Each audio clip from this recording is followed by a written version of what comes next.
The 150-year celebration of Andersons Bay Presbyterian Church is really a recognition of 150 years since the induction of the first minister to the parish, Reverend J.H. McNaughton, in 1863. The church itself started in 1848 when Otago's early settlers began a congregation on the site. Reverend Alofa Lale has been a minister at the church since 2007 and says the milestone 150th celebration helps acknowledge the significant history behind the parish. It's important for us to remember where we came from and also, what the pioneers of this church actually did to set up this church.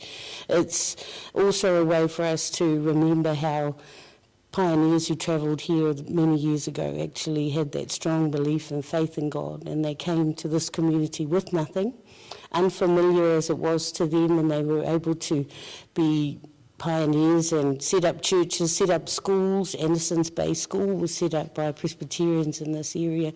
Otago Boys High School was also initiatives from Presbyterian ministers and Presbyterians in those days. There have been 13 ministers at the church to date, with some having been important citizens of Dunedin, such as the Reverend Andrew Cameron.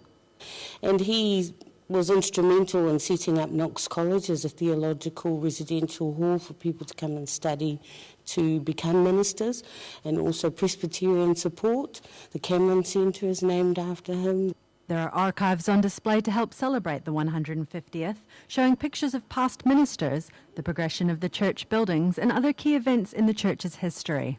I feel proud that I am here at that time, and that, God's called me here, and I just happen to be here at the 150th of this church, and I see a lot of history through the people who come to church every Sunday and tell me some of the stories about their time here at the church. And there will also be a Thanksgiving service held on Sunday morning to help celebrate the 150th anniversary. Devi Narona, 39 Dunedin News.